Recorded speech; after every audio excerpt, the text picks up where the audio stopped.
Students, my self Sarvesh Kumar. Last class हमने discuss किया था लाइन स्पेक्ट्रम और आज हम डिस्कस करेंगे लाइन स्पेक्ट्रम ऑफ हाइड्रोजन या फिर जिसको बोल सकते हैं एटॉमिक स्पेक्ट्रम ऑफ हाइड्रोजन या फिर एमिशन स्पेक्ट्रम ऑफ हाइड्रोजन।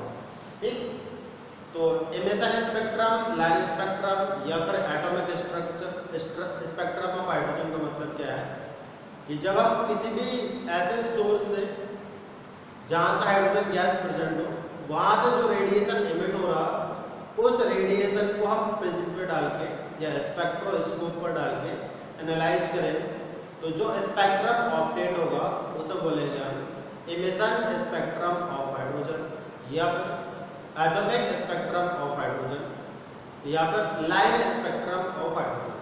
अब लाइन स्पेक्ट्रम ऑफ हाइड्रोजन क्यों बोला, उसके पीछे रीजन ये है कि इस केस में हमें क्या ऑब्टेन होता है, डिफरेंट कलर के लाइंस ऑब्टेन होते हैं जो कि कंटिन्यूअस नहीं होते। वो लाइन क्या होते हैं, एक दूसरे से सेपरेटेड होते हैं। जैसे सोडियम का स्पेक्ट्रम था, हमें 2 लाइंस मिले थे जिनके वेवलेंथ कंटिन्यूअस नहीं थे, तो लाइन थोड़े दूर पर मिले थे। उसी तरीके से हाइड्रोजन के केस में बहुत सारे लाइंस मिलेंगे जिनके वेवलेंथ कंटिन्यूअस नहीं होंगे, तो वो एक दूसरे से क्या होंगे, सेपरेटेड होंगे। देखते हैं, when hydrogen gas at low pressure is taken in the discharge tube and the light emitted on passing electric discharge is examined with a spectroscope, the spectrum obtained is called the emission spectrum of hydrogen। तो हमने क्या किया, एक discharge tube लिया। Discharge tube आप लोगों को पता क्या होता है, एक ऐसा ट्यूब है जिसके अंदर हमने जितने भी गैसेस या एयर प्रेजेंट थे सारे बाहर निकाल दिए, उसके अंदर हमने हाइड्रोजन गैस पास कर दी, मतलब हाइड्रोजन गैस फिल कर दी। और सर ने क्या पास किया, electric discharge means current pass कर रहे हैं। तो जो लाइट इमिट होगा उस लाइट को हम एग्जामिन करेंगे, तो जो स्पेक्ट्रम ऑब्टेन होगा उसे बोलेंगे emission spectrum of hydrogen. It is found to consist a large number of lines. तो ये देखा गया कि इस केस में बहुत सारे लाइंस मिलते हैं which are grouped into different series. उनको हमने डिफरेंट सीरीज में ग्रुप किया। किस बेस पर, नेम्ड आफ्टर द डिस्कवरर्स, मतलब जिस लाइन का या फिर जिस पर्टिकुलर सीरीज का जिस भी साइंटिस्ट ने डिस्कवरी किया उसके नेम पर उस लाइन का हमने नेम या उस सीरीज का नेम कर दिया। ठीक, अब हम डायग्राम से देखते हैं कि हाइड्रोजन स्पेक्ट्रम कैसे ऑब्टेन होगा। तो सबसे पहले डिस्चार्ज ट्यूब दिख रहा होगा आपको, एक ट्यूब है जिसके अंदर हाइड्रोजन गैस लिया हमने और वहां पर हमने क्या किया, इलेक्ट्रिक डिस्चार्ज क्रिएट किया, फिर करंट फ्लो कराया। तो उससे जो लाइट इमिट होगा उस लाइट को हमने क्या किया, एक बीम के फॉर्म में कन्वर्ट किया और उसको प्रिज्म पर पास किया। तो प्रिज्म पर पास करने से हमने देखा कि बहुत सारे लाइट ऑब्टेन हो गए। उस लाइन को हमने फोटोग्राफिक प्लेट को ऑब्टेन किया। आपको दिख रहा होगा ब्लैक कलर का फोटोग्राफिक प्लेट है और जहाँ पर हल्का सा पिंक कलर दिख रहा है वहाँ पर क्या हुआ, लाइट है। अब इस स्पेक्ट्रम को बोलते हैं हम लाइन स्पेक्ट्रम ऑफ हाइड्रोजन। अब देखते हैं हम line spectrum of hydrogen particular actual में दिखता कैसे। तो जो आपको डार्क स्पेस दिख रहा होगा वो डार्क स्पेस का फोटोग्राफिक प्लेट है। उसमें आप देख पा रहे हैं कि एक पिंक कलर का लाइन है, फिर क्या एक हल्का सा ब्लू कलर का लाइन है, फिर ग्रीन कलर का लाइन है, फिर क्या रेड कलर का लाइन है। तो ये लाइन क्या है, एक दूसरे से बहुत दूर पर है। तो इस स्पेक्ट्रम को बोलेंगे लाइन स्पेक्ट्रम, ना कि कंटिन्यूअस स्पेक्ट्रम। कंटिन्यूअस स्पेक्ट्रम में क्या होता है, लाइन एक दूसरे पर क्या हो जाते हैं, मर्ज हो जाते हैं। ठीक, इसको आप नोट कीजिए।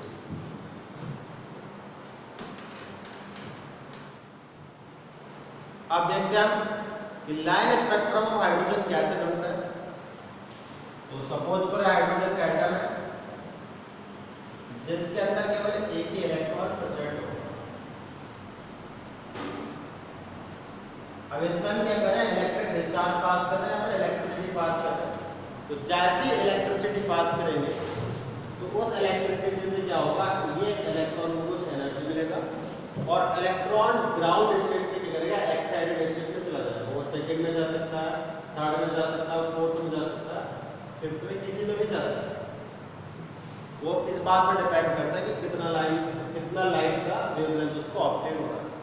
तो जब इलेक्ट्रॉन एक्साइट होके किसी हायर एनर्जी लेवल में जाएगा तो वहां पर थोड़ी देर रुकेगा और उसके बाद क्या करेगा, वापस से वो ग्राउंड स्टेट पर आएगा। तो जब ग्राउंड स्टेट पर आएगा तो वापस से क्या करेगा, वो एनर्जी रेडिएट करेगा और उस एनर्जी के करस्पॉन्ड क्या मिलेगा हमें, वेवलेंथ का लेंथ है। तो जो एनर्जी रेडिएट कर रहा है बहुत सारे ऐसे केसेस आएंगे।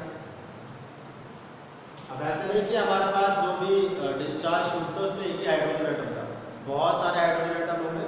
हम सपोज करें कि 1 मोल हाइड्रोजन गैस ले लेंगे तो उसमें भी अवोगाड्रो नंबर ऑफ एटम्स हो सकते हैं, तो मिलियंस ऑफ एटम्स। तो एक एग्जांपल लिया तो हर एक एटम से क्या होगा, एनर्जी रेडिएट होगी और उस एनर्जी के करस्पॉन्ड एक पर्टिकुलर का वेवलेंथ मिलेगा। तो वो लाइट जब प्रिज्म पर पास करे तो प्रिज्म क्या करेगा, सारे कलर की लाइट को डिफरेंशिएट कर देगा। जब सारे कलर की लाइट को डिफरेंशिएट कर देगा तो उस पर्टिकुलर का वेवलेंथ हमें मिल जाएगा। हाइड्रोजन के केस में हम क्या कर सकते हैं कि जो ट्रांजिशन के टाइम पे वेवलेंथ मिलेगा उस वेवलेंथ को कैलकुलेट भी कर सकते हैं।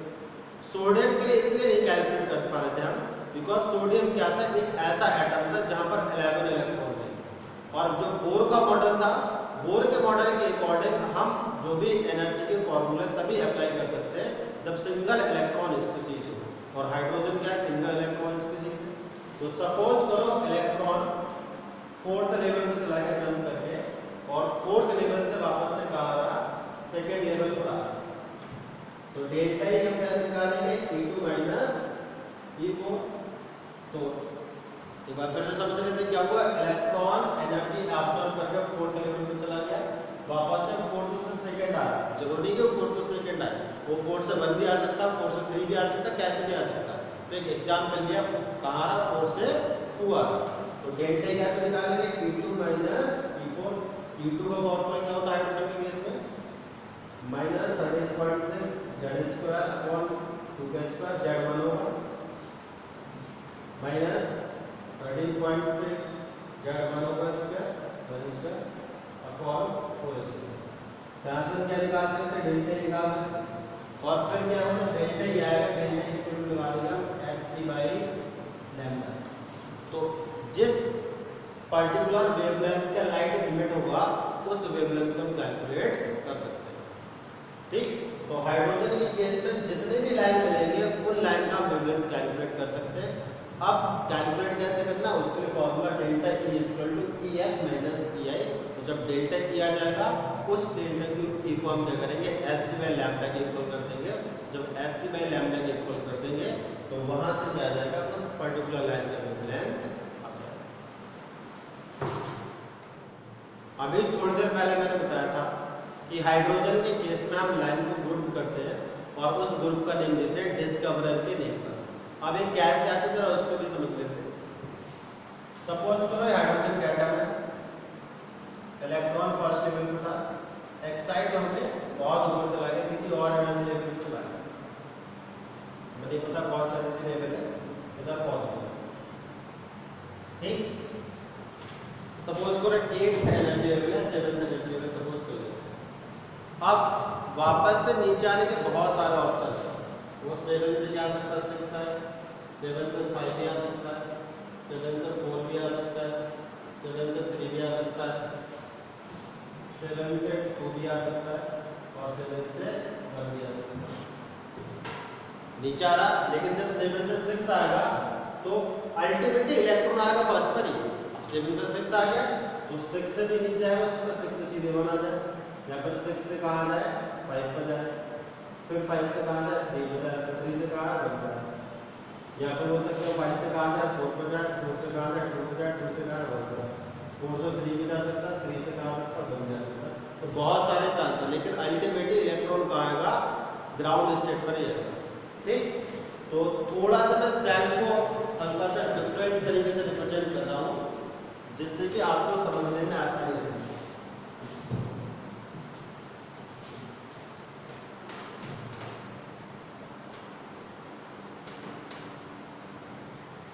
तो ये क्या हमारे लिए first cell, second cell, third cell, fourth cell, fifth cell, sixth cell, seventh cell और आगे भी।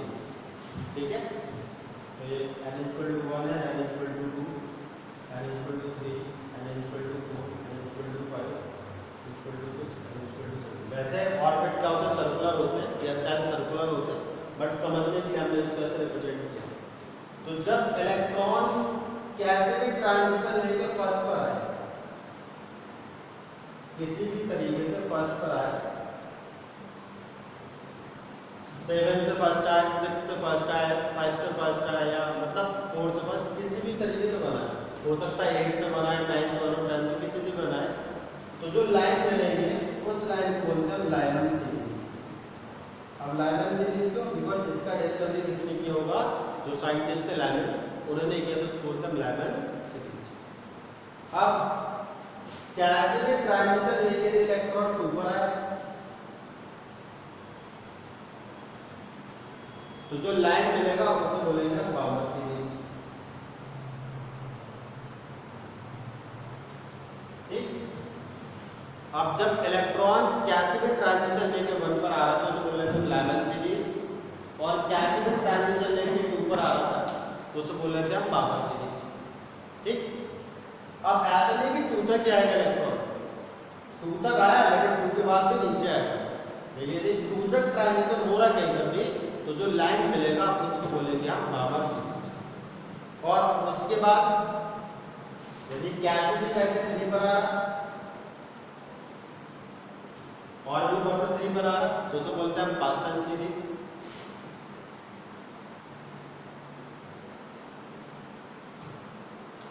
और 4 पर आए तो उसे बोलते हैं ब्रैकेट सीरीज, और 5 पर आए तो उसे बोलते हैं फंड सीरीज। ठीक। तो इसके मतलब आपको समझने में आसानी हो, इसके लिए मैं साथ में एक डायग्राम अटैच कर रहा हूँ, जिससे आप बहुत आसानी से समझ पाएंगे। तो देख पा रहे हो बेटा कि जब इलेक्ट्रॉन ट्रांजिशन लेके कैसे भी कहाँ गया, फर्स्ट सेल में आ गया, तो जो सीरीज ऑब्टेन हुआ उस सीरीज को बोलते हैं हम लाइमन सीरीज। और कैसे भी ट्रांजिशन लेके सेकंड पर आ गया तो उसे बोलते हैं हम बाउंड सीरीज, थर्ड पर आ गया तो पासन सीरीज, फोर्थ पर आ गया तो ब्रैकेट सीरीज, 5 पर आ गया तो फंड सीरीज। अच्छा, अब एक और चीज समझते हैं, जो लाइमन सीरीज है, लाइमन सीरीज में जो पर्टिकुलर लाइन का वेवलेंथ आएगा वो किस में लाइन करेगा, अल्ट्रा वायलेट रीजन में। हम कैलकुलेट भी कर सकते हैं, कैसे, सपोज करो एक इलेक्ट्रॉन 2 से 1 आ रहा, तो जब 2 से 1 आएगा तो जो उसका सीरीज होगा वो सीरीज कौन सा होगा, लाइमन सीरीज हो रहा, इलेक्ट्रॉन का ट्रांजिशन हो रहा 2 से कहां तक, 1 के लिए, 2 से 1 आ रहा, तो डेल्टा कैसे निकाल सकते हैं, E1 माइनस E2। अब E1 कितना होता है, minus 21.6 into 10⁻⁻19 n square upon 1 square minus 21.6 into 10⁻⁻19 1 square upon 2 square. तो यहाँ से हम क्या निकाल सकते हैं, डेल्टा ही निकाल सकते हैं। अब डेल्टा इक्वल टू क्या गया, SC/λ। तो यहाँ से जो वेवलेंथ आएगा वो वेवलेंथ किसमें आएगा, अल्ट्रा वायलेट रीजन में आएगा। इसी तरीके से जब कभी भी ट्रांजिशन करके इलेक्ट्रॉन सेकंड सेल में आएगा, बाउंड सीरीज बोलेंगे उसे, और बाउंड सीरीज का हर एक वेवलेंथ क्या आएगा, विजिबल रीजन में आएगा। विजिबल रीजन का मतलब क्या है, उसका वेवलेंथ होगा 380 से लेके 760 नैनोमीटर से। मैं एक पूरा टेबल अटैच करता हूँ, उसे आप देख पाएंगे, और आपको यदि सॉल्व करना हो सॉल्व भी कर सकते हैं ऐसे। उसी तरीके से जब इलेक्ट्रॉन कैसे भी ट्रांजिशन लेके थर्ड सीरीज में आएगा तो उसे बोलेंगे हम पासन सीरीज, जो कि इंफ्रारेड रीजन में लाई करता है। उसी तरीके से ब्रैकेट सीरीज जब 4 पर आएगा तो वो भी इंफ्रारेड रीजन में होता है, और जब 5 पर आता है तो उसे भी बोलते हैं हम फंड सीरीज, और वो भी किस में लाई करता है, इंफ्रारेड रीजन में लाई करता है। अब थोड़ा सा आसानी के लिए मैं जब इलेक्ट्रॉन ट्रांजिशन लेता है तो उसके कुछ वेवलेंथ साथ में अटैच कर रहा हूँ, जिससे आप देख पा रहे हो, जिससे आप थोड़ा अच्छे से समझ पाए। देखें जरा, लाइमन सीरीज के जो वेवलेंथ होते हैं वो वेवलेंथ होते हैं 121.6, दूसरा 102.6। अब 121.6 कब है, जब इलेक्ट्रॉन 2 से 1 है। ठीक, जब इलेक्ट्रॉन सेकेंड सेल से कहाँ पर आया, फर्स्ट सेल में आया। अब 102.6 कब है, जब इलेक्ट्रॉन थर्ड से कहाँ पर आया, 1 पर आया। मतलब 121.6 किसका, फर्स्ट लाइन का है। ये सारे वेवलेंथ नैनोमीटर में। 102.66 का सेकेंड लाइन का मतलब है कि इलेक्ट्रॉन कहाँ से 3 से 1 गया है। उसी तरीके से देख पाओ तो सारे वेवलेंथ क्या है 121.6 से लेके 91.1 नैनोमीटर तक है। तो इनमें से कोई सा भी वेवलेंथ विजुअल रीजन में लाई नहीं करता, सारे वेवलेंथ लाई करते हैं इंफ्रारेड रीजन में। अब बामर सीरीज की वेवलेंथ देखें। बामर सीरीज क्या, जब इलेक्ट्रॉन ट्रांजिशन लेके सेकंड पर आएगा तो फर्स्ट लाइन का मतलब है कि इलेक्ट्रॉन 3 से कहां पर आ रहा है 2 पर आ रहा है, तो उसका वेवलेंथ है 656.3 और ये किस में लाई करता है बेटा विजुअल रीजन में, बिकॉज विजुअल रीजन का वेवलेंथ होता है 380 नैनोमीटर टू 760 नैनोमीटर। तो विजुअल रीजन में तो लाइट ये लाइन हमें क्या हुआ दिखेगा। उसी तरीके से सेकंड लाइन का वेवलेंथ है 486.1। अब सेकंड लाइन का मतलब क्या है, जब इलेक्ट्रॉन 4 से कहां पर आ रहा 2 पर आ रहा। थर्ड का देखिए हम तो क्या 434.0, आप कैलकुलेट भी कर सकते हैं। थर्ड लाइन का मतलब क्या, इलेक्ट्रॉन कहां से आ रहा 5 से 2 पर आ रहा। देख पा रहे हो सारे जो वेवलेंथ है वो विजुअल रीजन में लाई कर रहे हैं। पार्शियल सीरीज देखें तो इनमें से कोई सा भी वेवलेंथ विजुअल रीजन में लाई नहीं कर रहा। पार्शियल सीरीज क्या, जब इलेक्ट्रॉन ट्रांजिशन लेके कहां पर आए थर्ड साइड पर, ठीक। तो ये था हाइड्रोजन स्पेक्ट्रम और उसके सीरीज मींस लाइमन सीरीज क्या होता है, बामर सीरीज क्या होता है। तो आज के लिए बस इतना ही। अगले वीडियो लेक्चर में हम डिस्कस करेंगे एब्जॉर्प्शन स्पेक्ट्रम के